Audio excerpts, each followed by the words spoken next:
Oke, jadi kira-kira itu ya pertemuan hari ini. Jadi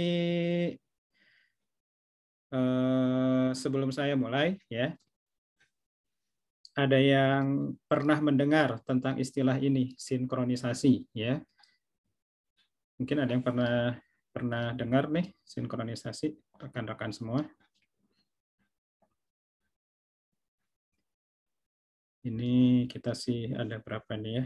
Sekelas ada sekitar 50-an ya.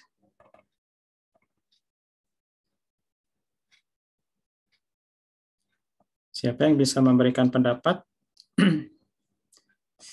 Biar nggak ngantuk nih ya, kita diskusi sebentar. Mas siapa nih? Mas Dava, ada Mas Dava. Ada, Pak. Ya, Dava, pernah dengar tentang istilah itu, sinkronisasi? Pernah, Pak, sinkronisasi. Nah, gimana ceritanya nih? Yang saya tahu sinkronisasi itu kayak hubungan dari satu program ke program lain gitu. Jadi kalau ada satu program di sini bisa hubung ke sini juga. Misal kayak notifikasi gitu. Oke, baik, kita tampung jawabannya ya. Lalu ada lagi, silakan yang lain. Ya, mungkin bisa jadi ya jawaban Mas Dava ada salah satu sinkronisasi yang bentuknya demikian ya. Nah, sekarang ada lagi yang punya pendapat berbeda dari Mas Dava, barangkali Mbak Fatimah Ali ada? Mbak Fatimah Alfi, maaf. Ada, Pak. Nah, Mbak Fatimah barangkali pernah mendengar istilah sinkronisasi dalam konteks antar proses ya. Kemarin kan sudah diperkenalkan nih sebelum UTS tentang proses, juga tentang thread ya. Nah, kira-kira apa nih sinkronisasi hubungannya dengan proses-proses ya? Mungkin yang prosesnya yang jalannya barengan, Pak, sinkronisasi. Nah, oke, proses yang jalannya barengan butuh sinkronisasi. Nah, saya lanjutkan nih pertanyaannya Mbak Fatimah, kenapa proses-proses yang jalannya berbarengan perlu sinkronisasi? Atau dalam satu kesempatan perlu sinkronisasi gitu? Karena biar nggak tabrakan gitu, Pak, atau nggak apa ya, biar inisialisasi misalnya ke variabel lokalnya gitu nggak apa sih namanya, nggak dulu-duluan gitu. Jadi semua proses bisa dijalanin, nggak ada yang ketimpa gitu prosesnya. Oke, ya. Baik, nah ini sudah mulai mengarah ya jawaban Mbak Fatimah. Jadi tadi ya sudah terima kasih nih yang sudah memberikan jawaban tadi ya. Dua orang tadi ya. Nah, yang terakhir saya highlight ya jawaban Mbak Fatimah. Pertama adalah sinkronisasi ini berhubungan dengan beberapa proses yang berjalan secara bersamaan ya atau berbarengan ya.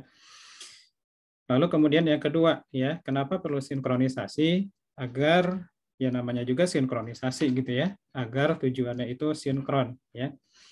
Tadi disebutkan Mbak Fatimah menggunakan istilah biar tidak saling bertabrakan gitu ya.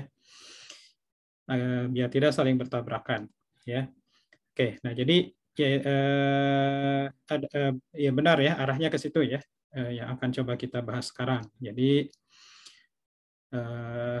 konteks yang akan kita pelajari sekarang adalah konteks ketika sistem operasi menjalankan beberapa proses ya ataupun bisa juga menjalankan beberapa thread ya.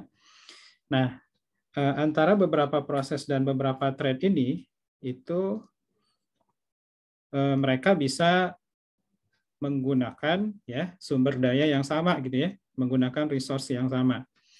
Nah, karena menggunakan sesuatu yang sama, maka perlu ada pengaturan gitu ya, karena yang digunakan ini hanya satu tetapi digunakan bersama-sama. Nah, pengaturan ini bisa kita katakan sebagai sinkronisasi ya. Nanti lebih detail lagi akan coba kita lihat di materi yang akan kita pelajari hari ini ya. Oke.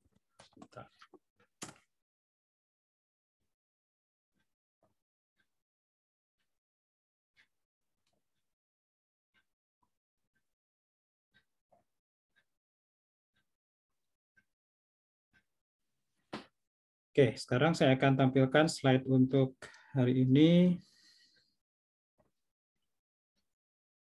Oke.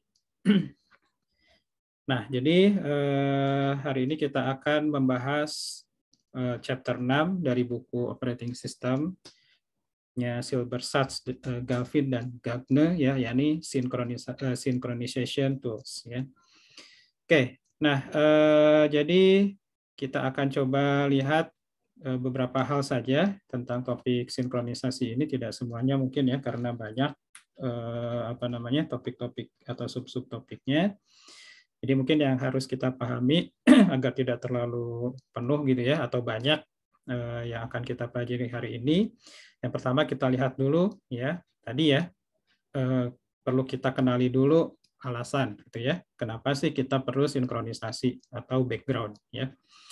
Nah kemudian nanti kita akan mengenal istilah critical section. Apa itu critical section ya? Nah lalu karena sudah ada masalah, berarti kan mesti ada solusi ya. Nah, mesti ada solusi. Untuk sinkronisasi ini, atau untuk masalah yang disebut sebagai critical section problem ini, solusinya banyak ya, tapi tidak akan kita bahas semua ya. Paling tidak kita akan membahas yang pertama ada yang namanya Peterson's solution ya. Lalu di situ ada juga hardware support for synchronization. Mungkin ini kita skip saja ya. Nanti bisa dilihat secara mandiri ya. Lalu kita akan coba lihat 3 solusi untuk critical section problem ataupun untuk sinkronisasi. Ya, ini ada mutex logs, semapur, dan monitors ya. Nah, kemudian nanti dilanjutkan dengan contoh-contoh kasus ya untuk mengetes ya atau menguji apakah suatu skema sinkronisasi itu bisa berfungsi gitu ya. Oke. Nah, jadi kira-kira itu pembahasan kita ya. Nah, jadi sebelum saya masuk ke materi ya, saya coba tunjukkan dulu contoh sederhana sekali gitu ya mengapa kita perlu sinkronisasi ya. Nah, jadi di sini saya coba buat program yang sederhana saja, gitu ya. Programnya namanya press, ya, press.c. Ya. Coba kita lihat isinya. Ya. Oke, ya. Apakah sudah muncul jendela command line interface yang isinya source code program? Sudah ya, oke baik, makasih. Nah jadi gini ceritanya ya. Jadi intinya saya punya variabel x gitu ya, punya variabel x, maaf ini terlalu kecil ya. Nah variabel x ya. Kemudian di sini ada 2 fungsi ya, fungsi add dan fungsi sub ya. Add ini untuk menjumlahkan variabel x ini ya. Sub ini untuk mengurangi ya variabel x ini. Ya, variabel x ini agar gampang saya taruh di bagian luar saja sehingga sifatnya global gitu ya. Nah, add ini intinya adalah menjumlahkan variabel x ya terus-menerus sampai 10.000 kali gitu ya. Lalu kalau sub kebalikannya ya, mengurangi variabel ini ya, variabel x ini 10.000 kali ya, dikurangi satu per satu sebanyak 10.000 kali ya, simple ya. Nah kemudian yang jadi tantangan di sini adalah bagaimana kalau 2 fungsi ini add dan sub ini tadi seperti disampaikan oleh Mbak Fatimah gitu ya, dijalankan oleh 2 pekerja ya yang berjalan secara berbarengan atau concurrent gitu ya. Secara berbarengan. Nah, dalam hal ini pekerja yang akan saya jalankan itu dalam bentuk thread gitu ya, dalam bentuk thread bukan proses. Nah, mungkin sudah diperkenalkan ya di praktikum ataupun di kuliah bedanya antara proses dengan thread ya. Jadi prosesnya tetap satu tetapi di sini saya jalankan 2 thread ya. Saya sebut sebagai thread 1 dan thread 2 ya. Nah, thread 1 saya tugaskan untuk mengerjakan pekerjaan add gitu ya. Sementara thread 2 saya tugaskan untuk mengerjakan pekerjaan sub mengurangi ya. Nah, jadi artinya apa? Artinya di sini ada dua pekerjaan yang berjalan secara konkuren atau secara bersamaan ya. Nah, apa pekerjaan yang berjalan secara bersamaan? Menjumlahkan dan mengurangi gitu ya. Menjumlahkan dan mengurangi ya. Nah, kalau misalnya menjumlahkan dan mengurangi ini jalannya tidak berbarengan, kira-kira hasilnya mestinya berapa ya? Ditambah 1 terus sampai 10.000 kali gitu ya. Lalu dikurangi lagi 1 per 1 sampai 10.000 kali. Kira-kira hasilnya terakhirnya mestinya berapa? Di add 10.000 kali, di add 1 per 1 sampai 10.000 kali. Habis itu dikurangi lagi. 0, Pak. Nah, mestinya kan 0 ya. Mestinya 0. Nah, itu kalau jalannya bisa kita tentukan add dulu, habis itu sub gitu ya. Nah, tapi ini saya buat seperti ini ya. Jadi saya jalankan secara multi threading ya. Nah, sekarang coba saya saya compile ya. Sebenarnya udah ada sih hasil compile-nya ya. Saya compile karena menggunakan library pthread tadi ya. Saya harus link ya dengan flag ya min-lpthread. Oke. Nah, lalu di sini nama executable-nya adalah res ya. Nah, jadi kalau kita jalankan res ya. Nah, ini hasilnya minus 10.000 gitu ya. Lalu kadang hasilnya 0, kadang hasilnya 0 lagi, kadang hasilnya 4, kadang hasilnya 0, kadang hasilnya 10.000 ya. Nah, ini hasilnya minus 681 gitu ya. Nah, kita lihat ya hasilnya beda-beda gitu ya, beda-beda ya. Jadi tidak sesuai dengan bayangan kita gitu ya. Bayangan kita kan 0 ditambah 10.000 dikurangi lagi 10.000 kan mestinya 0 gitu ya.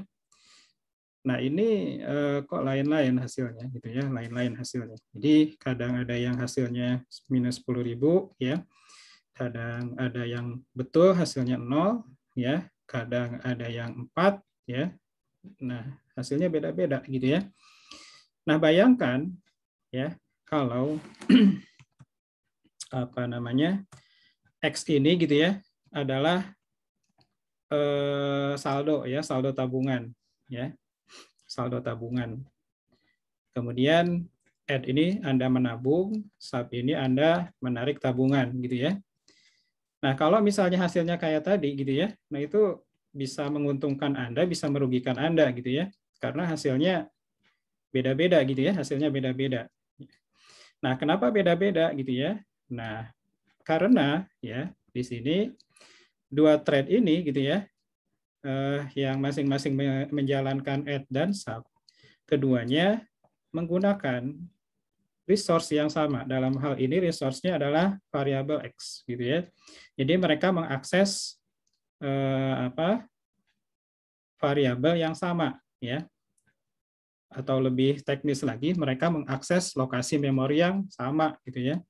Sama-sama kan X ini berada di lokasi memori tertentu dan ini diakses oleh kedua thread yang jalan secara konkuren ya. Kalau tidak ada sinkronisasi, maka ya akibatnya seperti tadi gitu ya. Nilai X ini hasilnya akan tergantung dari siapa yang lebih dulu gitu ya, mampu mengakses X gitu ya. Siapa yang lebih dulu mampu mengakses X. Yang lebih kalau dalam mengupdate nilai X berarti siapa yang terakhir berhasil menulis ke variabel atau ke lokasi memori X ya.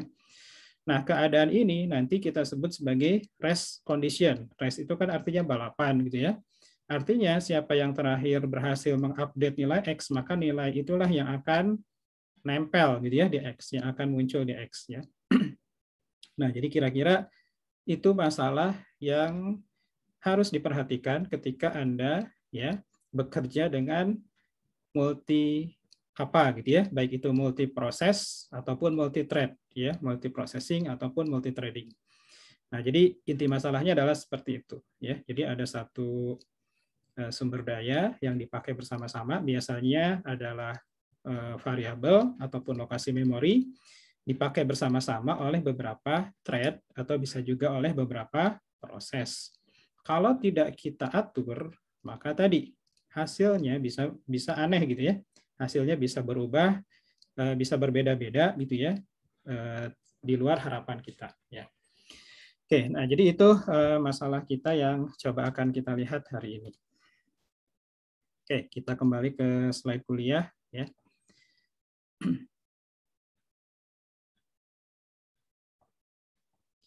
Oke, nah jadi itu ya.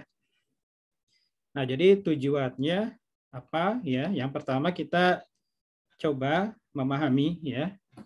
Kita coba, jadi tujuannya Anda nanti bisa menjelaskan apa itu critical section ya. Critical section problem ya. Nah, dari critical section problem nanti ya Anda bisa menjelaskan masalah yang disebut sebagai rest condition ya. Rest condition. Nah, jadi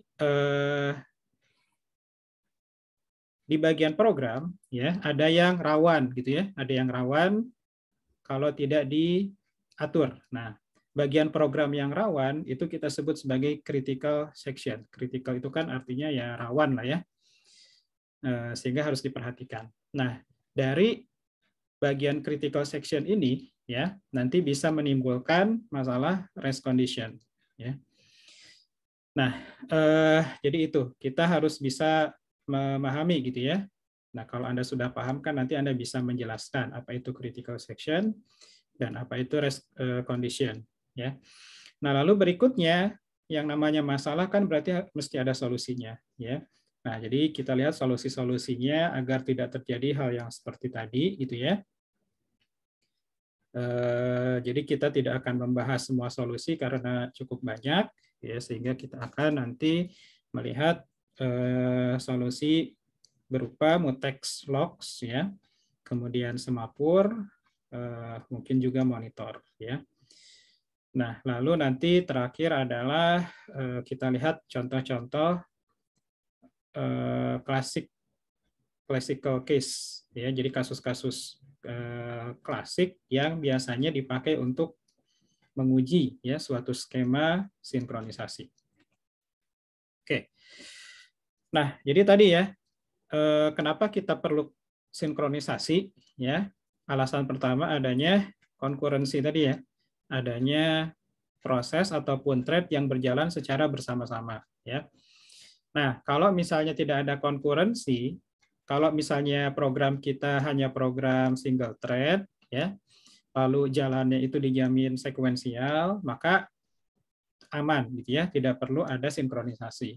Nah, sinkronisasi diperlukan manakala ya kita punya beberapa proses atau beberapa thread,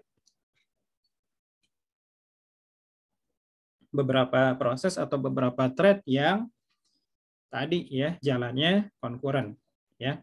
Nah, selain jalannya konkuren ya, mereka thread dan atau proses ini mereka mengakses ini shared data gitu ya, mengakses shared data yang digunakan secara bersama-sama ya. Akibatnya apa? Akibatnya tadi inkonsistensi ya. Hasilnya inkonsisten. Tadi sudah kita lihat contoh sederhananya ya. Saya jalankan dua thread, yang satu menjumlah, yang satu mengurang, hasilnya kadang nol, kadang bukan gitu ya. Nah, itu kan namanya inkonsisten ya. Nah, sehingga itu kan salah gitu ya. Inkonsistensi yang terjadi itu adalah suatu masalah, suatu kesalahan ya.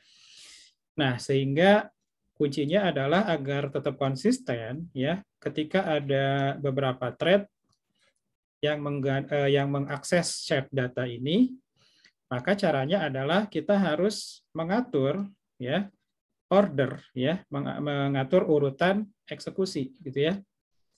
Jadi seperti yang contoh kasus tadi ya, antara thread 1 yang menjumlahkan dan thread 2 yang mengurangkan, itu jangan overlap gitu ya. dalam mengakses shared data. Jadi kita atur urutannya. Nah, itu adalah tugas dari sinkronisasi, gitu ya. Nah, jadi kira-kira seperti itu ya mengenai latar belakang ya, mengapa kita perlu memahami apa namanya sinkronisasi ini ya. Nah, kalau ya tadi ya, kalau di dalam program kita menjalankan beberapa proses atau beberapa thread, dan beberapa proses dan beberapa thread tadi mengakses data yang sama atau di sini disebut sebagai shared data gitu ya. Nah, itu akan menimbulkan masalah gitu ya. Atau suatu kondisi yang bermasalah ya. Nama masalahnya adalah race condition ya. Nah, jadi itu ya race condition. Jadi race condition ini adalah masalah yang muncul akibat adanya beberapa thread ya yang atau beberapa proses yang mengakses data yang sama gitu ya. Nah,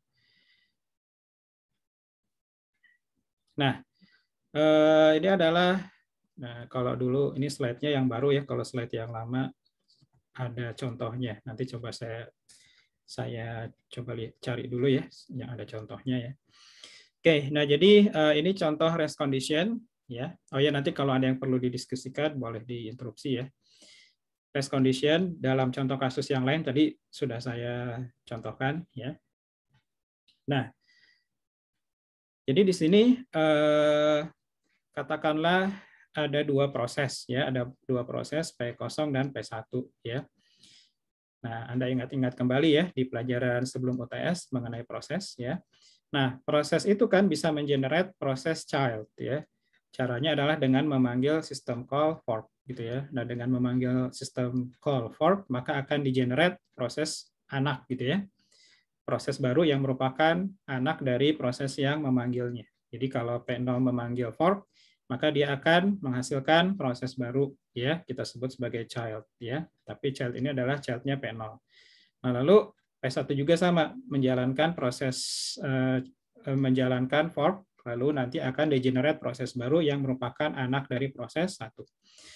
Nah, yang namanya proses, maka harus dikasih proses ID atau PID, yang PID ini diberikan oleh operating system. Ya. Karena kan sudah jadi proses yang berbeda dengan P0 dan P1, meskipun hubungannya child ke parent. Ya. Nah, PID ini,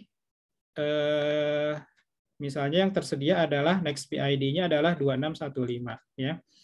Nah, kebetulan dua proses ini di-generate secara bersamaan. Ya. Jadi secara time, jadi dua proses ini concurrent gitu ya. Dua proses ini diciptakan secara bersamaan. Nah, artinya apa? Antara child 1 ya dengan child 2 kalau tidak ada mekanisme konkurensi ya, maka bisa jadi ya karena betul-betul barengan gitu ya, maka kedua proses ini membaca gitu ya, nilai next available PID-nya adalah 2615. Artinya kedua child ini akan punya ID proses yang sama-sama 2615 ya. Nah, kan tidak boleh begitu ya. Mestinya setiap proses punya ID yang berbeda ya. Nah, tapi karena tidak diatur di operating system-nya, katakanlah ketika memberikan nomor proses, maka setiap proses maka proses yang di fork gitu ya, di generate secara bersamaan mendapatkan ID yang sama ya. Nah, ini tentunya bermasalah ya. Nanti kan kita mau merujuk ke child yang ini gimana ya? Membedakan dengan yang ini sama-sama ID-nya 2615. Mestinya kan ID-nya berbeda gitu ya. Nah, ini masalah ya. Masalah ini disebut sebagai race condition. Nah, saya coba cari dulu slide yang lama ya, yang ada contoh yang apa namanya, mungkin bisa lebih detail lagi menggambarkan tentang race condition. Ya. Sebentar, saya stop share dulu, saya cari slide-nya dulu yang lama.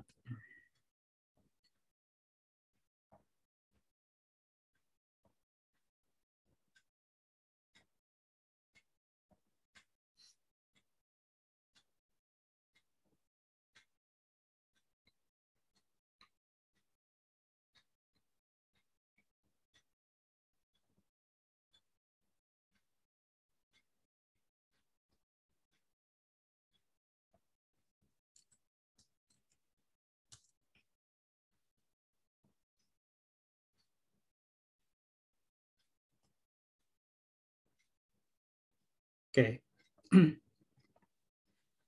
Nah, baik. Nah, ini dari buku yang lama ya. Jadi kalau di sini ada ilustrasi ya.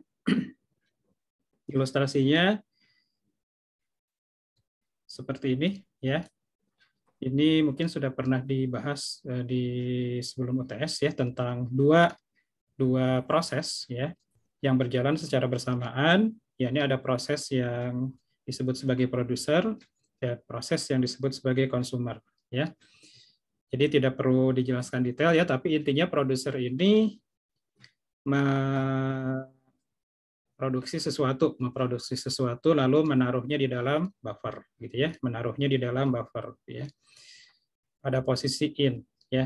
Lalu kalau consumer ya, kebalikannya ya, dia mengambil sesuatu dari buffer ya, mengambil sesuatu dari buffer pada posisi out ya, hasilnya ditaruh di dalam next consume ya. Nah, kemudian ini adalah dua proses ya, dua proses yang berjalan secara konkuren. Jadi Anda membayangkannya jangan ini itu sekuensial ya. Jadi ini adalah proses yang berjalan secara bersamaan ya. Jadi ini saya katakan misalnya P0, ini P1. P0 menjalankan producer, P1 menjalankan consumer ya. Nah, yang menjadi perhatian di sini adalah tadi ya, latar belakang kenapa perlu sinkronisasi. Pertama, ada lebih dari satu proses atau lebih dari satu thread yang jalan bersamaan. Lalu mereka menggunakan suatu data ya bersama-sama atau shared data. Dalam hal ini ya, apa yang digunakan bersama-sama ya dalam hal ini adalah variabel counter ya.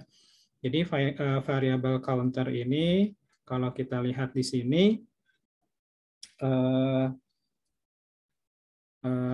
untuk menghitung ya ada berapa item di dalam buffer gitu ya, kalau saya lihat sekilas gitu ya. Jadi kalau misalnya si produser memproduksi sesuatu, maka counternya dinaikkan. Artinya kan barang yang dimasukkan atau item yang dimasukkan ke buffer bertambah 1. Kalau ada yang diambil dari buffer, maka counternya dikurangi gitu ya. Nah, masalahnya mereka berdua ini, producer dan consumer, ini tadi ya konkuren gitu ya. Jadi mereka konkuren, jalannya barengan. Nah, sehingga seperti kasus yang saya tampilkan tadi gitu ya, mengupdate variabel X secara bersamaan gitu ya. Nah, ini berbahaya ya. Nah, ini bisa mengakibatkan masalah yang kita sebut sebagai race condition tadi gitu ya. Nah, ini bagaimana race condition terjadi gitu ya. Nah, ini dijelaskan lebih detail. Jadi tadi ya. Sebentar.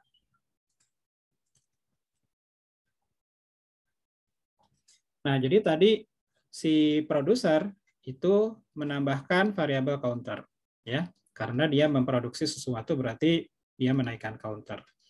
Lalu lalu kalau consumer itu tugasnya mengambil sesuatu dari buffer. Sehingga kalau dia sudah mengambil sesuatu, maka counternya dikurangi. Nah, tapi masalahnya ini bisa terjadi secara bersamaan ya. Ini yang harus kita ingat-ingat. Ini bisa terjadi secara bersamaan ya. Nah, apa yang terjadi kalau ini terjadi secara bersamaan? Nah, ini harus kita kupas ya, kita analisis ya. Nah, perintah counter plus plus adalah perintah yang sifatnya high level ya. Karena kita tulis dalam bahasa tingkat tinggi ya, ini dalam kasus ini bahasa C katakanlah ya. Nah, ketika dia di-compile ya, maka dia akan ditranslate menjadi bahasa yang lebih rendah, misalnya bahasa assembly gitu ya. Nah, sebenarnya counter plus plus itu yang terjadi adalah ketika setelah di-compile ya, dia akan menggunakan memori sementara ya yang ada di prosesor yang disebut sebagai register ya. Nah, kita ingat kembali di pelajaran OAK ya, register ya. Jadi di prosesor kan ada memori kecil-kecil yang sangat cepat ya, yang bisa langsung diakses oleh prosesor yang disebut sebagai register. Nah, jadi cara kerja counter plus plus ini adalah pertama nilai counter yang ada saat ini dibaca dulu lalu di-copy ya, ke dalam register.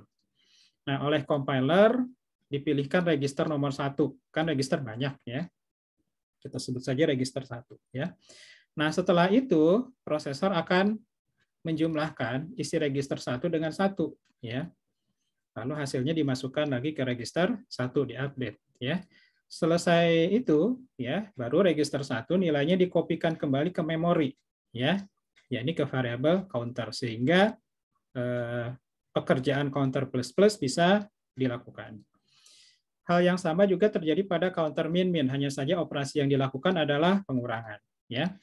Nah, karena register sudah dipakai ya, register 1 sudah dipakai, katakanlah prosesor memanfaatkan register yang lain ya, yakni register 2 ya, untuk counter min-min. Cara kerjanya sama ya, counter dibaca nilainya lalu dikopikan ke register 2. Setelah itu register 2 dikurangi 1 ditimpa ke register 2 ya. Setelah itu isi dari register 2 dimasukkan ke dalam counter. Nah, ini hasil compile-nya seperti ini ya. Nah, ini jalannya secara bersamaan. Nah, karena secara bersamaan, sementara prosesornya hanya 1, gitu ya, katakanlah, atau bisa jadi lebih dari 1 ya, maka kita tidak bisa menjamin urutan eksekusinya adalah counter plus plus dulu, lalu counter min min, atau counter min min dulu, habis itu counter plus plus, ya, itu kita tidak bisa menjamin, ya. Bisa jadi yang terjadi adalah overlap seperti di sini, ya. Katakanlah awalnya counter ini nilainya adalah 5. Ya. Nah, misalnya prosesor pertama dia akan menjalankan instruksi register 1 sama dengan counter. Nah, dengan kata lain register 1 isinya adalah 5. Oke ya. Karena counter kita sekarang atau tadi awalnya adalah 5. Nah, habis itu prosesor menjalankan instruksi berikutnya, dan kebetulan instruksi berikutnya adalah register 1 plus 1. Ya. Ditaruh di register 1. Sehingga register 1 sekarang sudah diupdate menjadi 6. Ya. Nah, kemudian ya, berikutnya prosesor menjalankan instruksi yang lain, tapi sekarang instruksi lainnya itu bukan berasal dari produser atau yang counter plus plus, tetapi berasal dari consumer, yakni perintah register 2 sama dengan counter. Ya. Nah, maka prosesor akan membaca nilai counter dari memori yang nilai di memori ini nilainya masih 5 gitu ya. Dia baca dia taruh di register 2 ya. Kita lihat di sini sudah terjadi inkonsistensi ya. Register si proses consumer dia membaca nilai yang sudah out of date gitu ya, sudah kadaluarsa ya. Karena kan semestinya nilai yang terbaru adalah 6 ya, karena sudah ditambahkan 1 oleh counter plus plus tapi belum diupdate ke variabel counter. Tapi karena belum sempat diupdate ke memori ya, dan consumer sudah keburu membaca nilai counter yang lama, maka akibatnya consumer akan memakai nilai yang kadaluarsa tadi yang sudah lama 5 tadi ya. Nah, sehingga register 2 dapat nilai 5 ya. Nah, berikutnya yang dijalankan oleh prosesor adalah register 2 diambil 1. 5 kurang 1 jadinya 4 ya. Diupdate ke register 2 ya. Nah, berikutnya adalah prosesor menjalankan perintah counter sama dengan register 1. Jadi register 1 dimasukkan ke memori, ke counter. Nah, sehingga isi variabel counter sekarang menjadi 6. Tapi tidak lama kemudian prosesor menjalankan counter sama dengan register 2. Ya, sementara register 2 ini nilainya adalah 4. Maka dia yang tadinya 6 ya ditimpa menjadi 4 sehingga hasil akhir yang terjadi nilainya adalah 4 ya. Oke ya.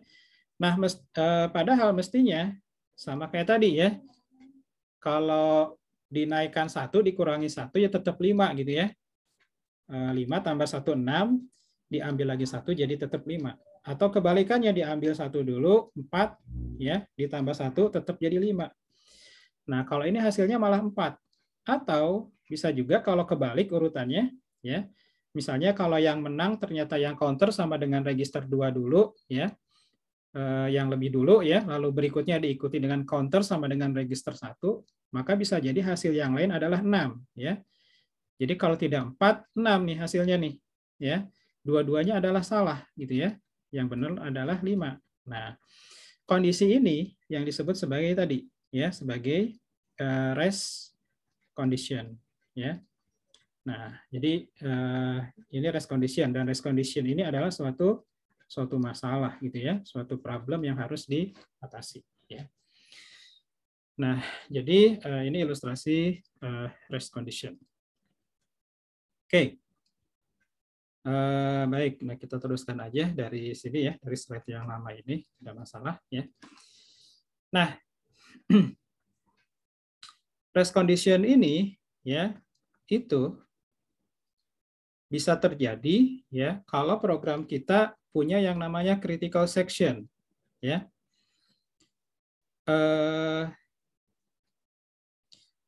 Apa itu critical section?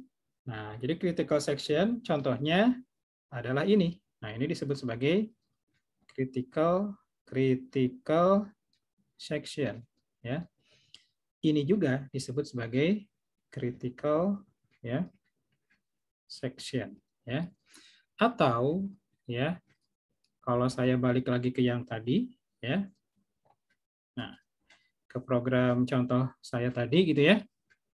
Nah, ini ya. Ini adalah critical section ya. Ini adalah critical section. Nah, jadi critical section ini adalah section ataupun wilayah yang ya bisa menyebabkan yang disebut sebagai rest condition tadi ya. Nah, tadi kan sudah ditujukan ya, rest condition terjadi ya yang diindikasikan dengan hasil yang berbeda-beda yang tidak konsisten gitu ya. Nah, jadi itu yang harus kita ketahui ya. Nah, jadi intinya begitu ya. Nah, jadi critical section ini adanya di terdistribusi gitu ya. Jadi dia adanya terdistribusi ya. Contohnya yang tadi ya, ada di bagian apa namanya? Producer, ada juga di bagian consumer. Atau di contoh program saya tadi ada di bagian sub, ada di bagian add gitu ya.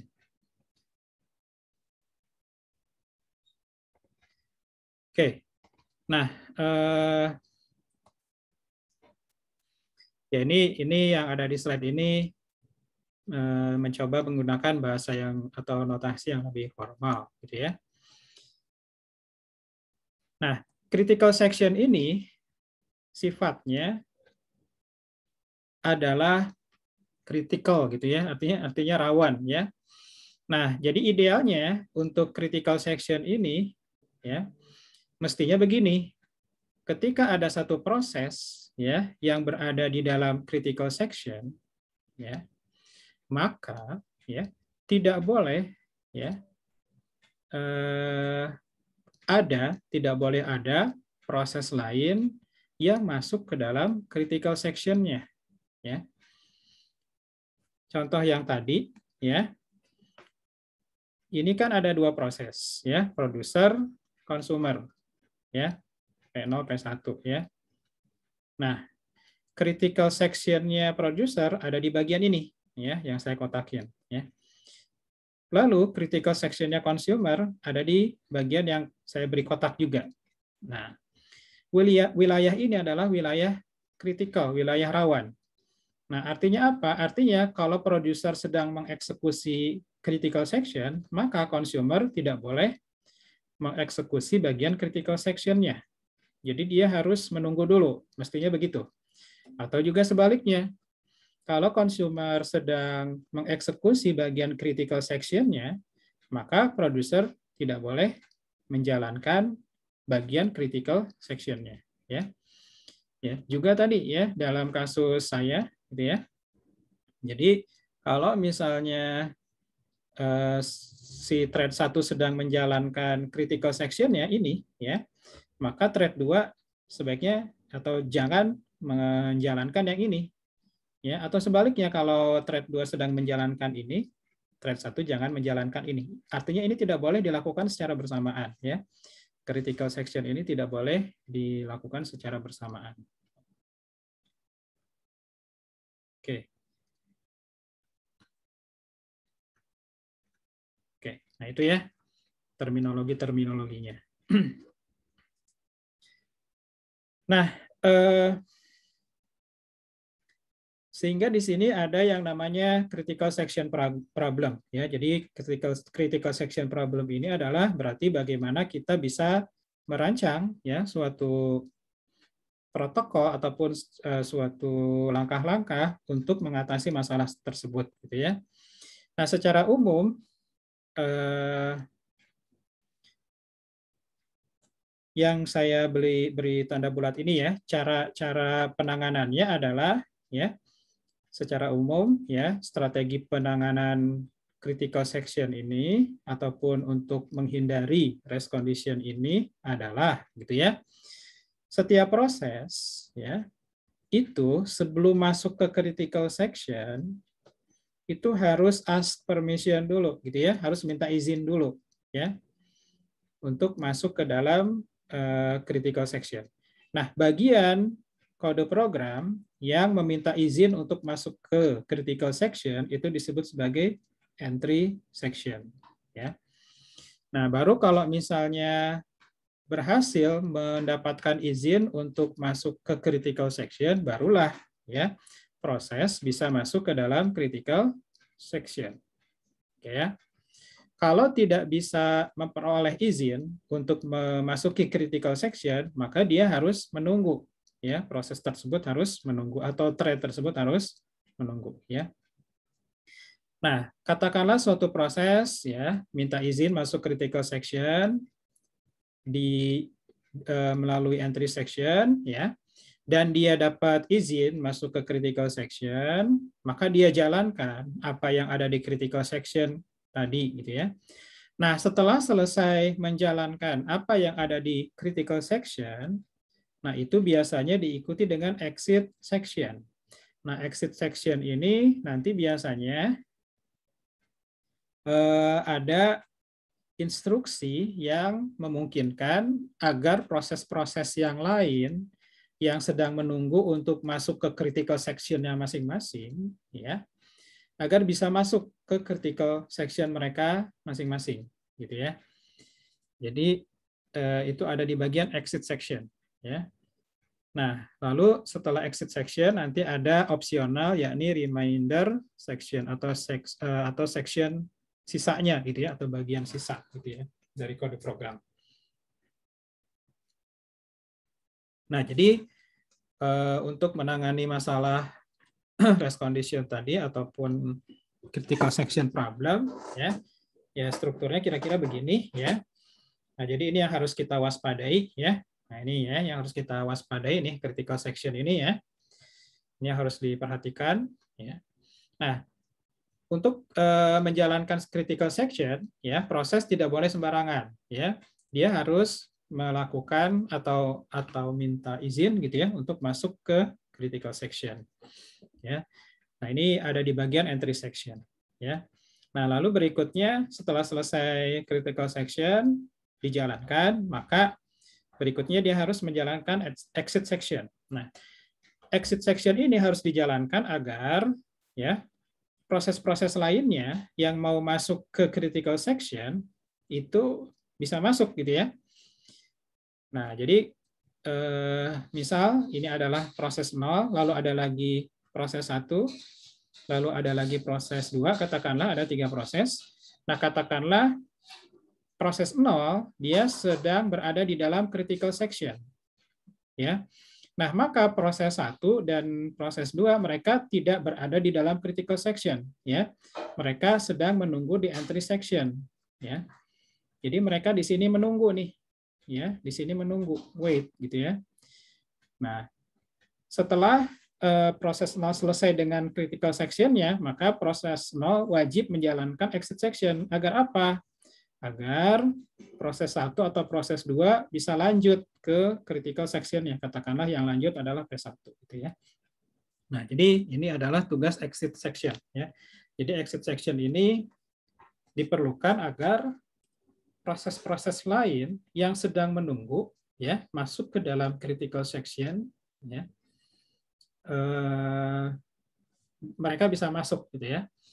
Kalau tidak menjalankan exit section, jadi misalnya P0 setelah menjalankan critical section udah aja selesai gitu ya. Dia tidak menjalankan ini. Maka yang terjadi adalah P1 dan P2 akan terkunci di entry section. Dia tidak pernah bisa masuk ke dalam critical section. Nah, maka exit section ini biasanya wajib dijalankan ya. Agar proses-proses lain yang mau masuk ke critical section itu bisa gitu ya. Nah, lalu berikutnya adalah remainder section. Remainder section ini opsional saja, andai kata dari proses tertentu itu perlu ada komputasi-komputasi tambahan. Ya. Oke. Nah, jadi itu ya.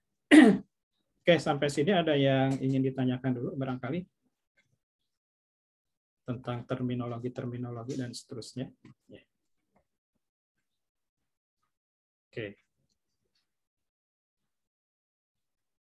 Baik, jadi itu ya. Oke, sekarang kita lanjutkan dulu ya tentang sifat gitu ya dari solusi masalah critical section. Nah, jadi kalau kita mau mengatasi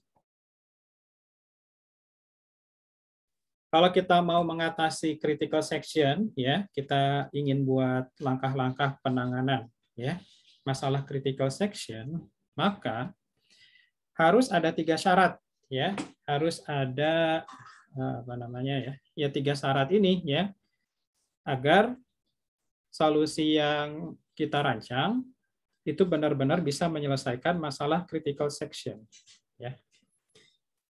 Yang pertama adalah kalau kita mau merancang solusi untuk critical section yang kita sebut sebagai sinkronisasi tadi gitu ya.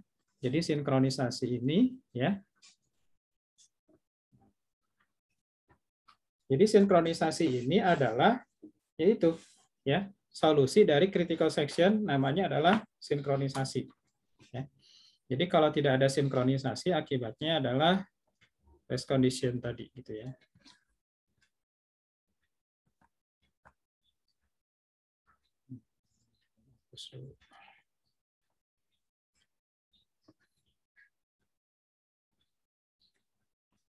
Nah,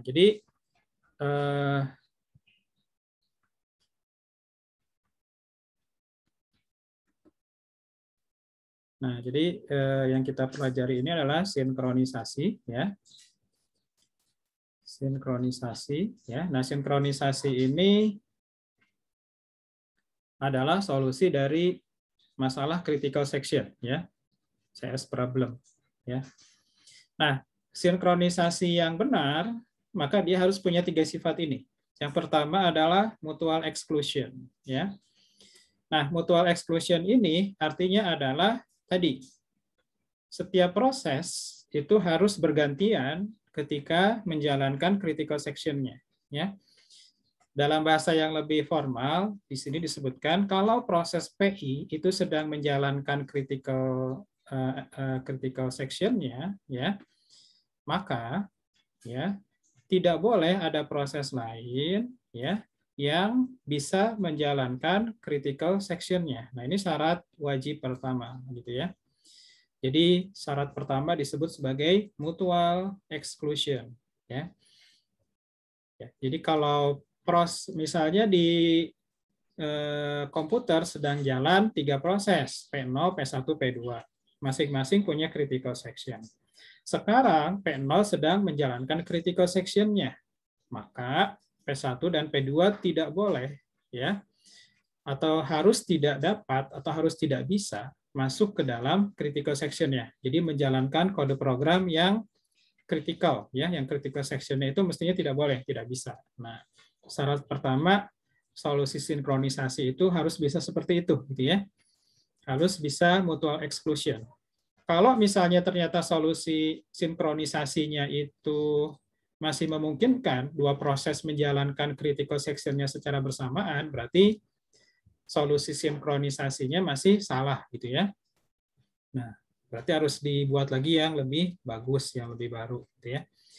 Nah, jadi simple ya seperti itu ya, mutual exclusion. Yang kedua adalah progress ya. Progress ini artinya apa? Artinya ya, kalau proses-proses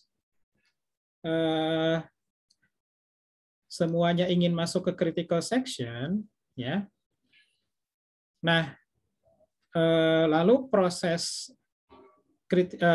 critical sectionnya itu kosong ya, maka harus ada yang bisa masuk ke dalam critical section tersebut gitu ya. Nah, jadi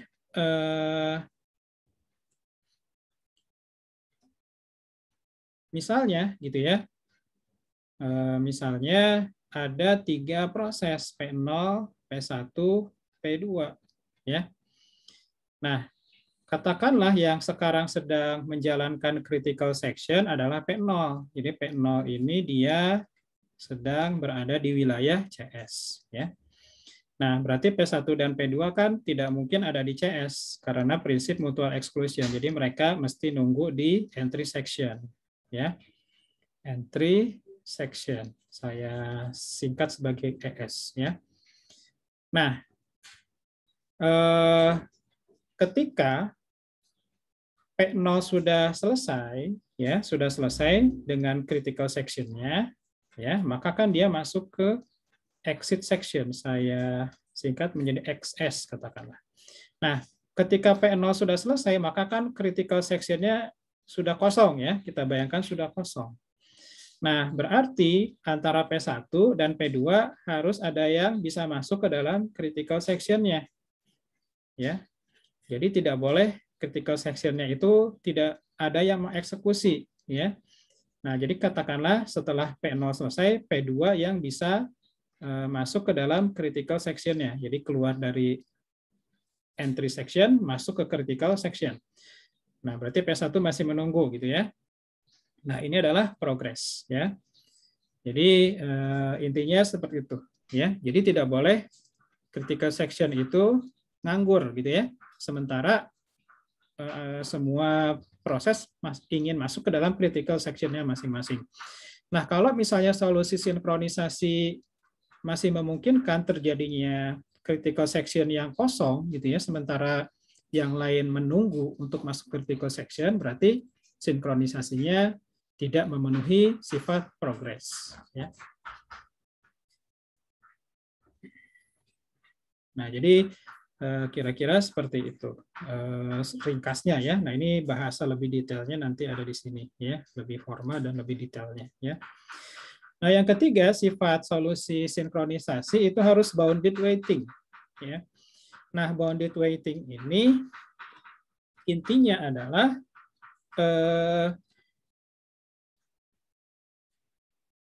misalnya ya, ini saya contohkan ya, misalnya di sini ada 3 proses juga ya. Nah, katakanlah atau 4 proses lah ya, P0 sampai P3, katakanlah sekarang semuanya ingin masuk ke critical section ya. Yang sekarang sedang menjalankan critical section-nya katakanlah P1, yang lain masih berada di bagian entry section untuk minta izin masuk ke critical section. Tapi kan nggak bisa ya, karena sifat mutual exclusion tadi ya. Mereka nunggu P1 selesai dulu. Oke ya. Nah, kemudian karena prinsip progres tadi harus jalan ya, jadi katakanlah P1 sudah selesai ya, CS-nya sudah selesai. Nah, maka berikutnya kan yang bisa masuk kalau tidak P0, P2, P3 ya. CS-nya sudah selesai, P1 dia masuk ke exit section ya. Nah, berikutnya bisa masuk P0, P2, P3. Nah, katakanlah yang terpilih P0 masuk ke critical section ya. Yang lain masih nunggu ya. Dan P1 mungkin balik lagi masuk ke entry section ya, mau masuk ke critical section-nya lagi ya. Nah, setelah P0 selesai dengan critical section-nya ya, lalu dia menjalankan exit section, nah maka kan berarti berikutnya yang bisa masuk adalah yang nunggu ya, P1, P2, atau P3. ya. Nah, katakanlah berikutnya yang masuk adalah P3, ya. Dia berhasil masuk ke critical section, ya. Nah, lalu P3 menjalankan critical section-nya, lalu dia selesai menjalankan exit section, ya. Nah, berikutnya yang menunggu sekarang ya bisa jadi adalah P0 yang tadi sudah selesai ya, P1, P2, ya.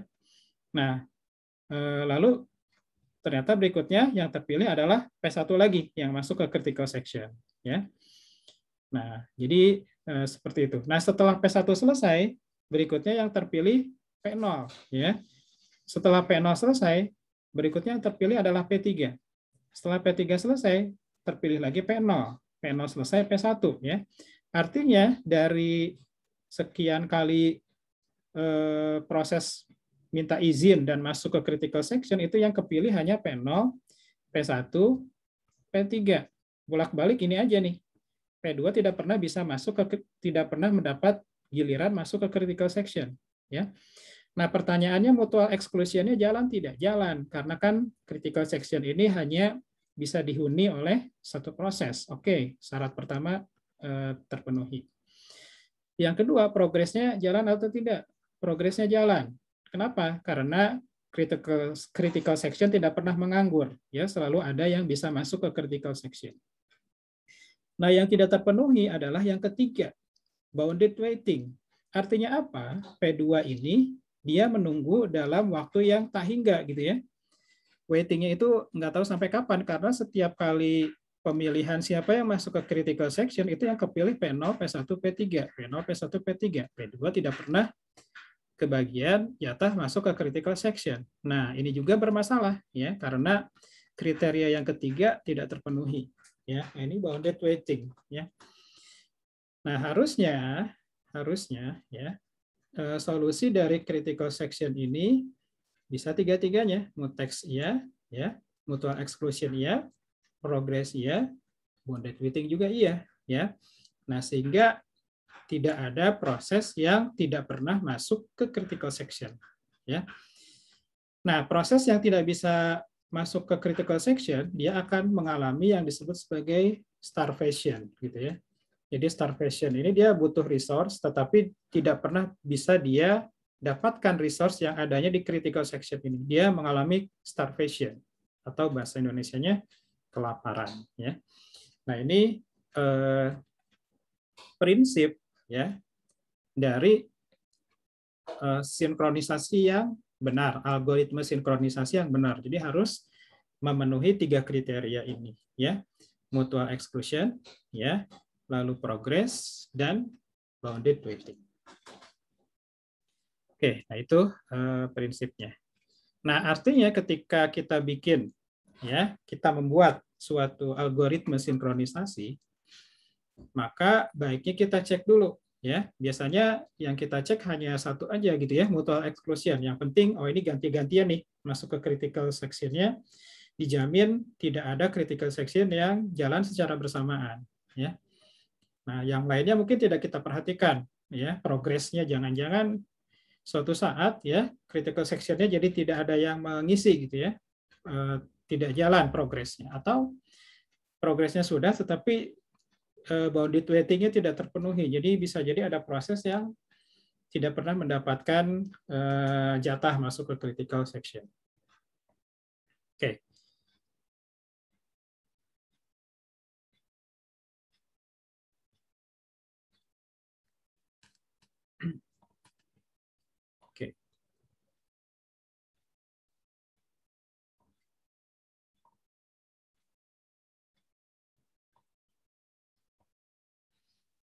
Nah, jadi itu ya. Nah, sekarang kita lihat solusi-solusinya. Ya, solusinya banyak ya. Kita lihat yang pertama, ya. Nah, solusi yang pertama sih ini gitu ya, interrupt based solution. Jadi bagaimana cara agar aman ya, critical section ini aman? Ya sudah, kalau gitu dimatikan saja interrupt-nya prosesor. Jadi dia ketika mau menjalankan critical section, ya, interrupt-nya dimatikan gitu ya. Jadi interrupt-nya di disable.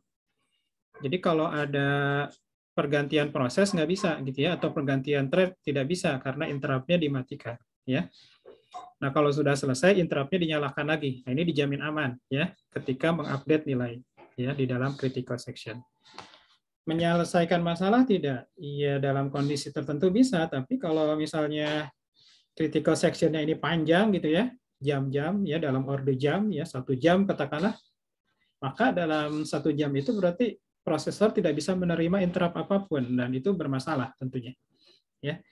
Atau bisa jadi beberapa proses starve gitu ya, mengalami starvation, artinya mereka tidak bisa masuk ke critical section mereka, berarti dia tidak. Kalau caranya begini kan syarat yang ketiga tadi tidak jalan gitu ya, yang disebut sebagai bounded waiting ya. Bahkan akan lebih parah lagi kalau CPU-nya lebih dari 1, itu bagaimana gitu ya? Apakah semua CPU interrupt-nya dimatikan ya?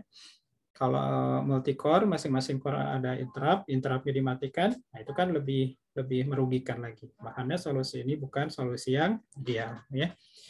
Nah, lalu ada solusi yang cukup cukup lama nih ya, yakni Peterson solution ya. Kelihatannya Peterson ini adalah nama orang yang menemukan solusi ini ya. Nah, Peterson solution ini di awal adalah untuk sinkronisasi 2 proses ya. 2 proses saja, tapi kalau kita browsing ini bisa di-extend ke lebih dari 2 proses ya. Intinya ya adalah dalam Peterson solution ini ya menggunakan 2 variabel, yang satu array namanya flag ya. Flag ini array yang elemennya sejumlah dengan prosesnya ya. Jadi kalau Peterson solution ini yang versi standarnya untuk 2 proses, maka flag ini berarti ada 2 gitu ya. Flag 0 untuk proses 0 dan flag 1 untuk proses 1 gitu ya. Jadi ini adalah array ya. Kita boleh bayangkan flag ini adalah menyatakan apakah suatu proses mau masuk ke critical section-nya atau tidak ya. Jadi kalau flag 0 nilainya true ya, nilainya true, maka artinya proses 0 ingin masuk ke critical section-nya. Dia ingin mengubah data gitu ya yang ada di dalam critical section. Kalau false berarti dia tidak ingin masuk ke critical section. Ya. Nah, lalu berikutnya menggunakan variabel yang kedua, turn gitu ya. Turn ini untuk mengatur agar yang masuk ke critical section itu bisa berganti-gantian ya. Jadi menyatakan sekarang itu giliran siapa ya. Nah, jadi polisinya ataupun strateginya di Peterson ini menyilang gitu ya. Jadi kalau misalnya ini adalah kode program untuk proses I, maka turn-nya itu di-set proses satunya lagi, proses J ya. Kalau ini adalah program untuk proses J, maka turn-nya adalah I. Ya, jadi kebalikannya ya. Jadi kalau ini adalah kode program untuk proses 0, maka turn-nya di-set 0. Kalau ini adalah kode program untuk proses 1, maka turn-nya di-set menjadi 0 ya. Nah, kemudian di sini ada looping ya. Nah, looping ini untuk mengecek ya. Sekarang itu giliran siapa ya. Lalu sekarang itu giliran proses yang mana? Lalu apakah proses tersebut ingin masuk ke dalam critical section-nya atau tidak ya? Kalau dua-duanya terpenuhi, jadi misalnya kalau sekarang giliran J ya dan J ini ingin masuk ke dalam critical section-nya, artinya nilainya adalah true, maka proses I otomatis akan looping di sini. Nah, ini kan looping yang tidak ada isinya, dia langsung diakhiri dengan titik koma ya. Artinya kalau flag J-nya true ya, flag J true itu kan berarti proses J ya, proses temannya I ini dia ingin masuk ke critical section dan kebetulan sekarang itu gilirannya J juga ya. Maka dia akan menunggu ya, proses I ini akan menunggu di sini, dia looping di sini nih ya. Nah, bagian ini diberi kotak ya. Nah, ini disebut sebagai yang kita kenal tadi gitu ya, entry section. Nah, jadi entry section versi versi Peterson solution adalah 3 baris ini gitu ya. Adalah 3 baris ini. Nah, jadi pertama set flag-nya menjadi true ya untuk proses tersebut. Kemudian set turn-nya ke proses sebelah gitu ya. Kalau 0 turn-nya 1, kalau 1 turn-nya 0 ya. Kemudian lakukan looping dengan syarat ya. Apakah sekarang giliran proses sebelah ya, kalau 0 berarti proses 1, kalau 1 berarti proses 0. Kalau iya berarti saya harus nunggu gitu ya. Nah, jadi ini adalah entry section. Nah, lalu berikutnya kalau misalnya ternyata proses sebelahnya itu, kalau misalnya turn-nya itu ternyata bukan J, kalau turn-nya bukan J kan berarti I ya. Kalau ternyata ini nilainya false, salah satu dari ini false, maka kan kedua kondisi ini akan menghasilkan false ya. Nah, kalau misalnya turn-nya adalah bukan J, berarti kan turn-nya adalah I ya. Nah, berarti kan kalau turn-nya I maka nilainya adalah false ya. Atau kalau flag J-nya ini ternyata nilainya adalah false, artinya proses J tidak ingin masuk ke critical section-nya atau sudah masuk ke critical section-nya ya. Nah, sehingga kalau ini nilainya false, maka dia keluar dari while dan dia bisa masuk ke critical section ya. Nah, artinya proses berhasil lolos dari entry section masuk ke critical section. Nah, ini yang harus kita lihat ya. Ketika suatu proses berhasil masuk ke critical section, maka proses sebelahnya gitu ya, proses yang lainnya itu dijamin tidak sedang berada di critical section. Kenapa? Karena di proses lain juga ada while ya. Ada while juga gitu ya di proses lain, dan while di proses lain ini nilainya akan true gitu ya. Nah, jadi akan true. Katakanlah tadi ya yang masuk ke critical section adalah proses I. Maka berarti di sini ya turn-nya adalah I ya, dan flag I-nya juga adalah true ya. Maka di proses J dia akan looping di sini ya, dia tidak bisa masuk ke critical section. Nah, artinya apa? Artinya properti nomor 1, mutual exclusion ya. Mutual exclusion itu bisa dipenuhi oleh Peterson solution. Nah, berikutnya dia masuk ke critical section gitu ya. Setelah selesai critical section, nah di sini flag-nya I ya itu di-set menjadi false ya. Jadi flag dari proses tersebut di-set menjadi false. Akibatnya apa? Akibatnya proses lain yang sedang muter-muter di while mereka bisa keluar dan bisa masuk ke critical section-nya. Nah, ini disebut sebagai exit ya. Exit section. Nah, ini wajib ya exit section ini. Kalau ini tidak dijalankan ya, misalnya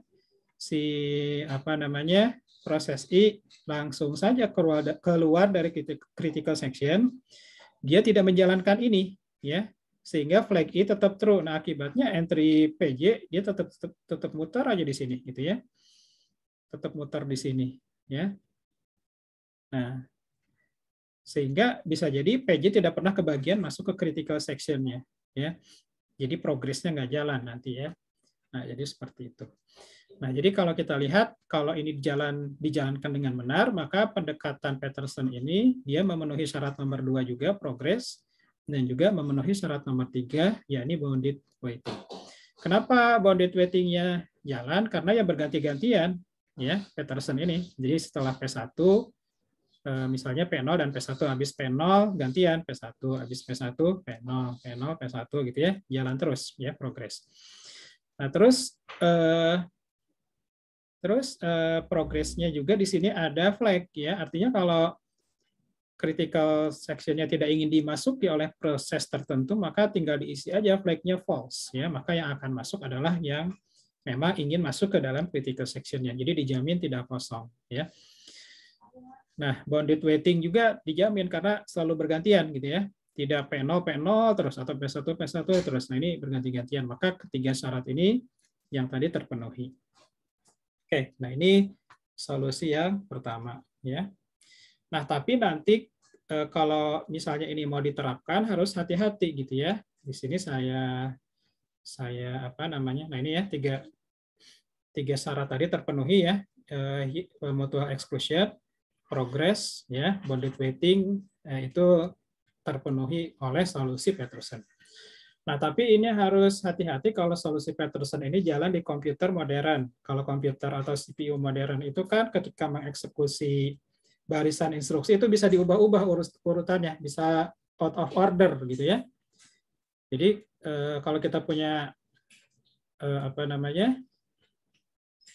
Instruksi 1, 2, 3, nah itu ketika dieksekusi belum tentu urutannya 1, 2, 3, bisa jadi 2, 3, 1 gitu ya. Nah ini mungkin dulu pernah dipelajari di OAK gitu ya, jadi out of order execution, salah satu fitur superscalar kalau tidak salah ya. Jadi dia bisa diubah urutannya agar bisa lebih efisien ya. Nah, kalau misalnya Peterson solution jalan di mesin prosesor yang out of order gitu ya, bukan in order, maka bisa jadi kacau gitu ya. Kalau di sini dijelaskan bisa jadi nanti proses-proses masuk ke critical section-nya masing-masing. Jadi tidak mutual eksklusif lagi gitu ya. Nah, ini kan tidak jalan jadinya ya. Nah, sehingga solusinya nanti adalah menggunakan memory barrier ya. Jadi Peterson solution kalau mau Anda pakai untuk prosesor modern amannya dikasih memory barrier atau memory fence ya. Nah, memory barrier ini nanti menjamin ya apa sih namanya? Keterurutan ya dari instruksi dari urutan dalam Peterson solution ya. Nah, ini kan di Peterson solution itu urutannya pertama set flag dulu ya, habis itu turn. Nah, kalau urutan ini nanti out of order ya, set flag dan turn ini ya, maka bisa jadi kacau nih hasilnya seperti ilustrasi yang ini. Nanti Anda bisa pelajari sendiri gitu ya. Nah, maka harus kita jamin dalam solusi Peterson urutannya set flag dulu gitu ya, baru turn. Kalau ini kan turn dulu baru set flag ya. Nah, ini akibatnya proses 0 dan proses 1 bisa masuk ke critical section-nya masing-masing. Nah, ini ditambahkan memory barrier ya. Oke, ya. Nah, itu solusi yang pertama Peterson solution ya. Nah, kemudian solusi berikutnya banyak nih ya, ada pakai instruksi-instruksi yang ada di CPU. Ini saya skip ya, nanti Anda bisa baca lagi ya karena waktunya terbatas. Lalu nah kita lihat ke mutex log saja ya. Jadi biasanya sistem operasi menyediakan fasilitas ya untuk proses sinkronisasi sederhana, yakni mutex ya. Mutex ini singkatan dari mutual eksklusif ya. Nah, mutex ini caranya adalah ya kita bisa membuat variabel ya, variabel yang variabel ini hanya bisa diset gitu ya dengan perintah khusus ya, yakni acquire atau release ya. Jadi mutex log ini adalah variabel ya, variabel. Tapi variabel ini beda sama variabel, beda dengan variabel lainnya ya. Bedanya apa? Ya, variabel mutex ini hanya bisa di apa namanya? Diset dengan acquire dan release ya. Nah, acquire dan release ini adalah fungsi yang sifatnya atomik. Nah, apa itu atomik? Atomik itu berarti dia tidak bisa di overlap, dia tidak bisa disela oleh instruksi yang lain. Jadi kalau acquire ini dieksekusi, isi instruksi 1 sampai selesai dari acquire harus diselesaikan secara menyeluruh, tidak boleh disela di tengah-tengah gitu ya. Seperti kasus yang mengupdate counter plus plus dengan counter min min itu kan dia disela tuh ya. Nah, itu tidak boleh seperti itu. Nah, ini atomik ya. Nah, jadi cara menggunakannya adalah gampang ya. Kita panggil fungsi acquire ya. Ini adalah bagian entry section ya. Entry section ya. Lalu untuk melepasnya ya, Ini critical section ya. Untuk melepasnya kita pakai release lock. Nah, ini adalah exit section ya. Nah, ini jangan lupa nih ya, setelah kita menyelesaikan critical section, kita harus exit ya. Kita harus exit. Baru berikutnya ini adalah remainder section, sisanya aja ya. Nah, jadi itu ya. Berikutnya adalah solusi berikutnya adalah semapur ya, semapur. Nah, semapur ini kalau kita lihat ya, itu agak-agak mirip seperti mutex lock ya, cuman dia punya sesuatu yang lebih fleksibel atau yang lebih general ya. Nah, intinya semapur ini dia adalah variabel yang tipenya adalah integer gitu ya, tapi ada perbedaannya ya. Perbedaannya adalah mirip seperti mutex tadi, dia hanya bisa diakses lewat dua fungsi ya. Nah, ini di sini disebutnya wait dan signal. Nah, mungkin secara implementasi realnya mungkin namanya bisa berbeda, tapi intinya hanya ada dua fungsi yang bisa mengubah nilai variabel semapur ya. Nah, apa itu fungsi wait, apa itu signal ya, atau dulunya disebut sebagai P dan V ya. Intinya adalah kalau wait itu dia mengurangi nilai S. Jadi dia mengurangi nilai S, kalau signal menjumlahkan nilai S, simpel ya. Nah, tapi ini adalah atomik ya. Jadi fungsi wait dan fungsi signal ini dua-duanya adalah atomik. Artinya dia dari baris 1 sampai akhir ini harus tidak boleh bisa disela oleh instruksi yang dari proses lain gitu ya. Nah, jadi wait itu hanya mengurangi, signal itu menjumlahkan ya. Nah, kalau misalnya nilai S-nya itu kurang dari 0, kurang dari atau sama dengan 0, maka dia akan looping di sini ya. Akan looping di sini. Nah, jadi kalau dalam konteks sinkronisasi ya, kalau misalnya kita berusaha memanggil fungsi wait terhadap variabel semapur S, lalu kita nyangkut di sini, looping di sini gitu ya. Artinya kita tidak berhasil mengunci semapur. Artinya ada proses lain yang sedang masuk ke critical section. Jadi kita harus nunggu di sini, gitu ya. Nah, jadi seperti itu. Nah, tapi kalau kita berhasil mendapatkan nilai S lebih dari 0, ya, maka kita akan lolos dari looping, ya, mengurangi S, ya, lalu kita keluar dari fungsi wait. Nah, artinya kita berhasil melewati entry section, ya, masuk ke critical section. Ya. Nah, jadi cara pakai dari semapur ini adalah pertama kita buat variabel, ya, misalnya kita sebut sebagai mutex, ya. Kemudian diinisialisasi dengan nilai 1, ya. Nah, sebelum kita masuk ke critical section, oke ya, kita masuk dulu ke entry section, ya, kita panggil fungsi wait, ya. Nah, tadi kalau prosesnya berhasil mendapatkan nilai 1, ya, dari mutex, ya, maka dia akan keluar dari wait, ya. Tapi kalau dia mendapatkan nilai 0 dari mutex karena sudah dikurangi oleh proses lain, maka dia akan menunggu di wait sini, gitu ya. Nah, jadi seperti itu. Nah, kalau dia sukses lolos dari entry section, dia masuk ke critical section. Setelah selesai critical section, dia masuk ke exit section. Jangan lupa exit section-nya dipanggil, yakni memanggil fungsi signal. Ya. Jadi fungsi signal ini adalah memulihkan kembali nilai mutex. Ya. Jadi kan kalau nilai mutex-nya sudah diubah menjadi 0, maka proses yang lain kan tidak bisa keluar dari wait. Ya. Dia akan menunggu di wait nih proses yang lain. Nah, maka harus dipulihkan dengan signal. Jadi signal ini mengembalikan yang tadinya 0 kembali menjadi 1 sehingga proses lain bisa masuk ke critical section-nya. Ya.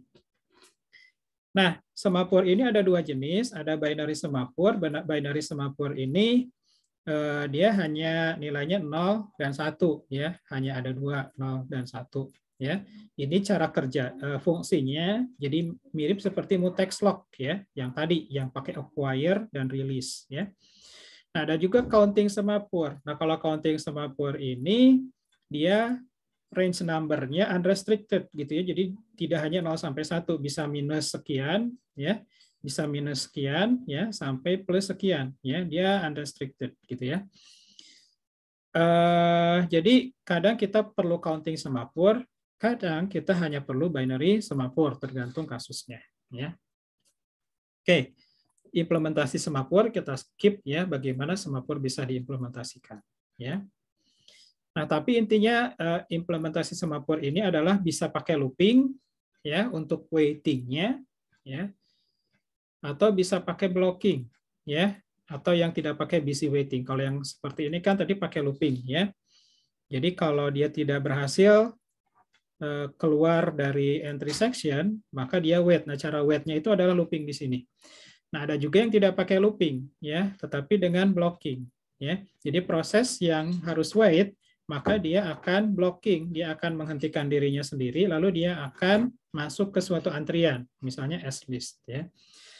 Nah, ini tentunya lebih hemat CPU cycle karena tidak pakai looping ya, dia hanya nunggu saja. Nah, signalnya dia akan mengaktifkan proses yang sedang menunggu ya di dalam antrian. Nah, ini implementasinya. Nah, berikutnya ketika pakai semapur harus hati-hati ya, urutannya harus signal wait gitu ya. Maaf, salah. Urutannya harus wait gitu ya. Wait, semapur, lalu masuk ke critical section, baru signal semapur. Nah, kadang kebalik gitu ya. Kadang signal dulu ya, baru wait. Nah, ini kan ketukar ya, mestinya wait dulu baru signal. Nah, ini salah gitu ya. Nanti bisa bermasalah. Atau dua-duanya wait ya. Nah, ini juga nggak bisa ya, salah ya. Atau tidak pakai wait atau tidak pakai signal. Jadi mengabaikan atau tidak menggunakan salah satunya, wait saja atau signal saja ya. Nah, berikutnya adalah monitors ya. Nah, monitors ini skema sinkronisasi juga ya, yang merupakan abstraksi dari teknik sinkronisasi sebelumnya ya. Nah, intinya monitors ini adalah dia adalah abstract data type ya. Lalu di dalamnya ada prosedur atau fungsi dan juga ada variabel-variabel internal ya. Nah, jadi seperti itu ya. Nah, secara pseudocode kira-kira seperti ini, dia adalah ADT ya. Jadi ADT itu atau abstract data type, mungkin pernah belajar di struktur data ya. ADT itu kan intinya adalah ada data, ada fungsi atau prosedur ya. Jadi di dalamnya ada beberapa prosedur atau fungsi. Nah, tapi ya yang bisa menjalankan fungsi ya, fungsi-fungsi di dalam monitor ini hanya satu proses ya. Jadi katakanlah ini ada P1 ya, prosedur P1. Nah, yang bisa menjalankan P1 ini dalam satu waktu itu hanya satu proses. Tidak bisa dijalankan oleh dua proses secara bersamaan. Nah, ini karakteristik dari monitor ya. Nah, ini gambarnya, gambar skematiknya ya. Jadi di sini ada data di dalam semapur di dalam monitor, lalu di sini ada beberapa operasi atau prosedur atau fungsi. Ya. Nah, lalu di sini ada entry queue untuk mengantrikan proses-proses yang ingin menjalankan fungsi-fungsi ini, gitu ya. Nah, ini implementasinya, ya. Nah, lalu di dalam semapur ini kita bisa buatkan ya variabel yang namanya condition variables, ya. Jadi condition variables ini adalah variabel yang ada metodenya, ada fungsinya gitu ya, atau ada metodenya. Jadi metode atau fungsinya bisa wait, bisa signal, mirip semapur ya. Nah, proses yang memanggil wait ya, maka dia akan ngantri ya di antrian X ya.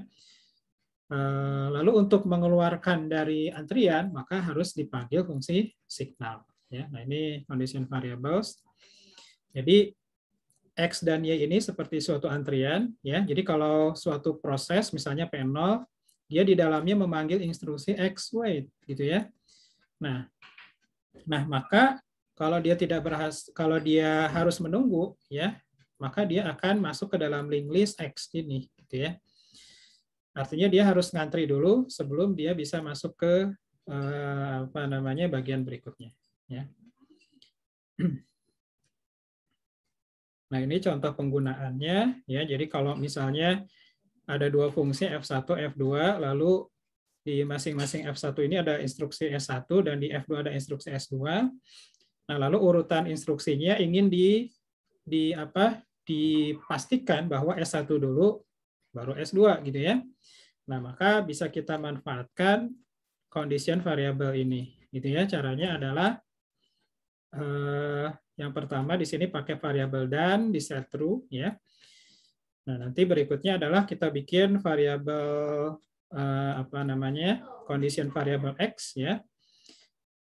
Yang di F1 ya, dia langsung jalankan S1, lalu dan-nya langsung set true, lalu X signal. Nah, yang F2 ya, kalau awalnya kan dan-nya di set true ya misalnya.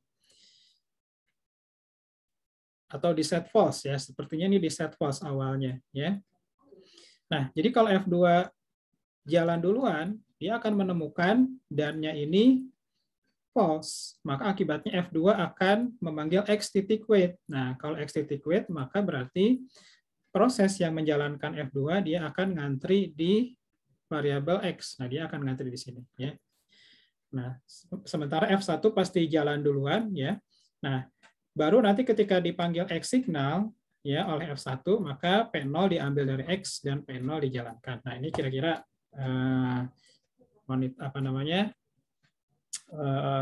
conditional variable ya, condition variable ya. Oke, jadi itu kira-kira beberapa pendekatan dari sinkronisasi. Nanti Anda bisa baca lagi lebih detail kalau ada yang masih perlu dipelajari. Oke. Nah, satu lagi sebelum di 5 menit terakhir ya, kita lihat contoh-contoh kasus yang biasanya dipakai untuk menguji apakah skema sinkronisasi ini jalan gitu ya. Nah, di sini ada 3 ya. Yang pertama adalah bounded buffer ya, bounded buffer yang tadi juga kalau tidak salah sudah disinggung ya. Lalu readers writers dan dining philosophers. Mungkin kita mulai dari yang terakhir dulu gitu ya, dining philosophers ya. Mudah-mudahan waktunya cukup ya. Nanti yang sisanya mungkin Anda bisa lihat sendiri ya. Nah, dining philosopher ini adalah kasus klasik sekali gitu ya.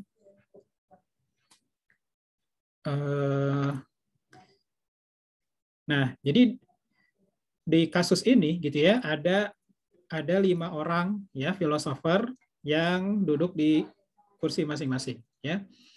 Jadi ada filosofer nomor 1 ya, 2, 3, 4 dan 5 ya. Nah, kemudian masing-masing filosofer ini pekerjaannya ya didefinisikan hanya 3 gitu ya. Pekerjaannya hanya 3 ya. Salah hanya 2 ya, thinking and eating ya. Tentunya pekerjaan orang lebih dari ini ya, cuma diabstraksikan hanya thinking and eating ya. Jadi masing-masing filosofer ini kalau dia tidak sedang berpikir, dia sedang makan gitu ya. Lalu mereka tidak ngobrol satu sama lain. Nah, kalau mau makan, kalau mereka setelah berpikir, mereka lapar. Nah, untuk makan mereka harus mengambil chopstick gitu ya, harus mengambil sumpit yang ada di kanan kirinya. Jadi di sini di meja ya masing-masing punya mangkuk ya berisi makanan. Nah, makanan yang ada di mangkuk ini hanya bisa dimakan menggunakan sumpit 2 buah yang ada di kanan dan di kiri gitu ya. Nah, sumpitnya hanya ada 5 gitu ya. Mestinya kan sumpit sepasang. Nah, ini karena namanya juga kasus gitu ya. Ditonjolkan masalahnya. Di sini sumpitnya itu hanya ada 5 batang gitu ya. Sementara untuk makan butuh 2 chopstick gitu ya. Nah, maka caranya gimana gitu ya untuk mengatasi ya sumpit yang harus dipakai bersama-sama. Nah, ini kan sumpitnya butuh 2. Artinya untuk 5 filosofer ini idealnya kan butuh 10 chopstick ya, 10 sumpit. Tapi sekarang sumpitnya ada 5, berarti kan ada yang harus dipakai bersama-sama ya. Misalnya sumpit ini berarti dipakai oleh filosofer nomor 4 dan juga dipakai oleh filosofer nomor 5. Sumpit ini dipakai oleh filosofer 4 dan dipakai oleh filosofer nomor 3 gitu ya. Nah, solusinya bisa pakai semapur ya. Caranya adalah setiap sumpit ya kita abstraksikan sebagai variabel semapur gitu ya. Diset menjadi satu semuanya gitu ya. Jadi kita punya variabel semapur, tipenya semapur, nama variabelnya chopstick ya, sebanyak 5 elemen, dia array ya. Nah, lalu caranya adalah kita lakukan entry section. Entry sectionnya yang ini ya. Kita wait chopstick I, kita wait lagi chopstick I plus 1. Nah, ini kan artinya ya kita harus menunggu chopstick yang sebelah kiri apakah sudah siap, juga chopstick yang sebelah kanan apakah sudah siap ya. Kalau dua-duanya lolos, kita bisa keluar dari wait ini, kita bisa keluar wait dari ini, artinya kita siap dengan dua chopstick, maka kita bisa makan ya. Nah, kalau sudah selesai makan, kita signal tadi ya, karena dia semapur ya, kita signal chopstick yang sebelah kiri dan kita signal chopstick yang sebelah kanan. Artinya ini sudah selesai digunakan, bisa dipakai oleh orang lain. Jadi ini adalah entry ya, entry, ini adalah critical section ya. Ini adalah exit section ya. Ini wajib dijalankan. Nah, tapi apakah ada masalah dengan algoritma ini? Ada, gitu ya. Nah, Anda bayangkan kalau seluruh filosofer ini 1, 2, 3, 4, 5 secara bersamaan ya berhasil mengunci gitu ya chopstick sebelah kirinya, gitu ya. Jadi filosofer nomor 0 itu atau dari 1 mulainya ya, filosofer nomor 1 itu dapat chopstick nomor 4 gitu ya, yang sebelah kirinya. Filosofer nomor 2 dapat chopstick nomor 1. Filosofer nomor 3 dapat chopstick nomor 2. Filosofer nomor 4 dapat chopstick 3 dan filosofer nomor 5 dapat chopstick 4. Artinya mereka mendapatkan 1 chopstick ya. Nah, ini kan sukses ya, seluruh filosofer sukses melewati wait yang pertama. Tapi ketika masuk ke wait yang kedua, berusaha mengambil chopstick yang sebelah kanan, ya. Jadi 1 kan butuh chopstick 1 lagi, dia butuh chopstick 2. Sementara chopstick 2 sedang dipakai oleh chopstick 3. Artinya semua filosofer akan stuck di sini nih, gitu ya. Akan stuck di sini, ya. Akan stuck di sini. Nah, akibatnya apa? Akibatnya di sini properti progress tidak jalan, gitu ya. Progress tidak jalan. Apalagi bounded waiting, ya. Bounded waiting juga pasti tidak jalan, ya. Nah, artinya solusi ini bermasalah, gitu ya. Bisa mengakibatkan deadlock, gitu ya. Deadlock dan mengakibatkan starvation. Nah, jadi ini tidak bisa digunakan.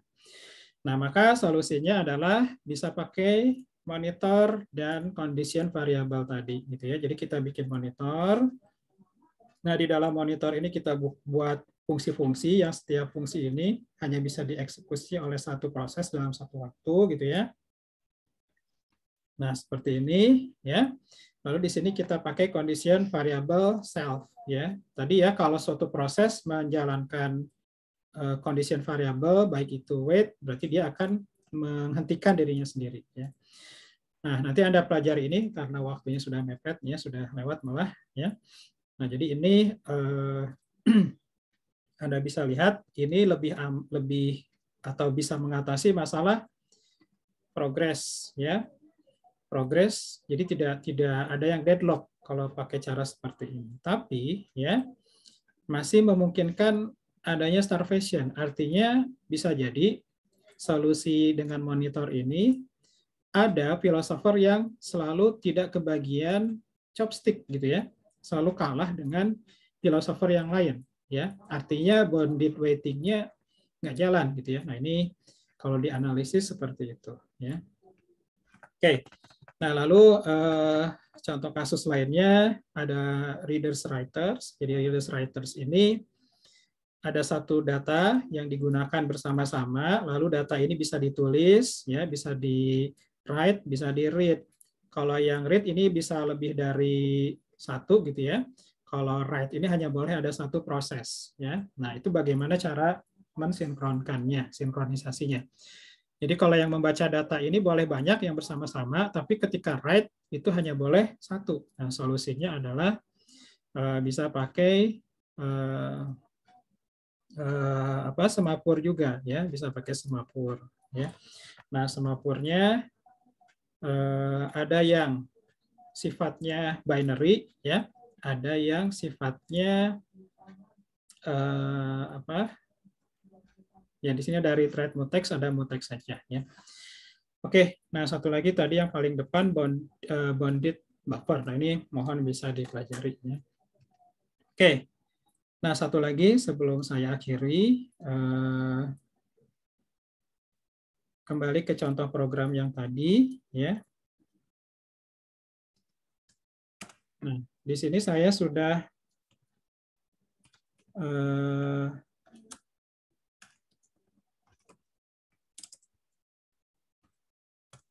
nah, jadi ini saya coba tambahkan mutex ya, mutex mutual eksklusif atau mutex lock ya dari pthread juga. Nah di sini saya tambahkan ya. Sebelum saya masuk ke critical section, ini kan critical section ya.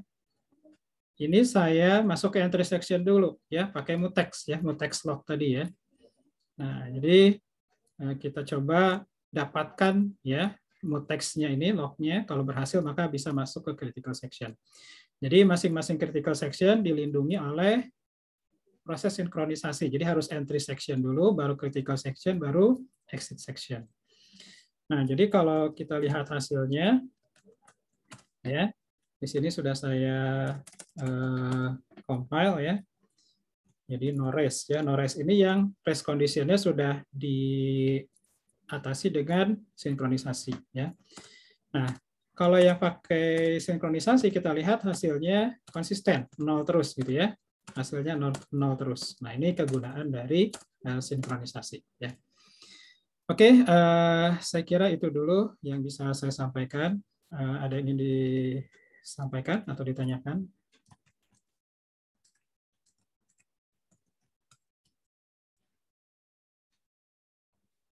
Oke, kelihatannya mengerti semua nih ya. Saya kira kalau tidak ada yang bertanya nih, saya asumsikan paham semuanya. Oke. Baik, kalau tidak ada, ya silakan. Saya nanya tapi di chat. Silakan Mbak Ramadanti. Ya, saya nanya tapi di chat Pak, tanyanya. Oh, di chat. Oke.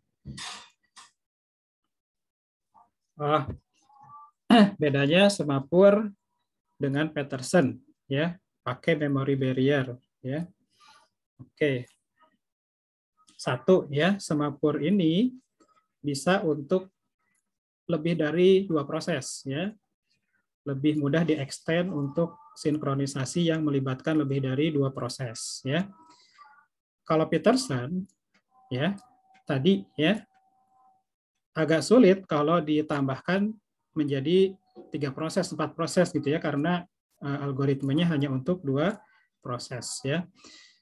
Nah, yang kedua kalau semapur biasanya library-nya sudah diamankan gitu ya. Jadi dia sudah dijamin, artinya tidak usah pakai memory barrier lagi ya. Jadi semapur itu biasanya diimplementasikan dengan instruksi prosesor yang menjamin urutannya tidak kacau gitu ya di dalam semapur tadi ya. Jadi untuk weight dan signal itu dijamin atomik gitu ya. Nah, jadi kalau Anda baca di slide-nya, semapur itu diimplementasikan dengan instruksi-instruksi yang disediakan oleh prosesor, instruksi-instruksi yang menjamin atomik gitu ya. Jadi tidak usah pakai memory barrier lagi. Nah, kalau Peterson takutnya dijalankan di prosesor yang modern, lalu instruksinya jadi berantakan ya susunannya. maka harus pakai memory barrier gitu ya, agar urutan tadi ya untuk set flag lalu set turn-nya itu urutannya tetap seperti itu, maka di tengah-tengahnya ditambahkan memory barrier gitu ya. Nah, jadi kira-kira begitu. Nah, jadi jarang sih pakai Peterson solution ya, biasanya seperti tadi kita pakai mutex log gitu ya.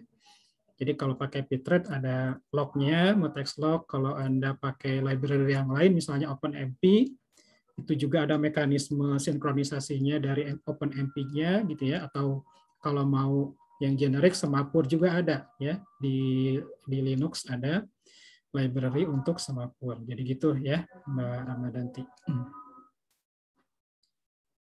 Oke, jadi itu ya kira-kira, terima kasih pertanyaannya. Oke, saya kira sudah lewat cukup lama nih ya, 14.48. Saya kira saya cukupkan, saya stop dulu recordingnya.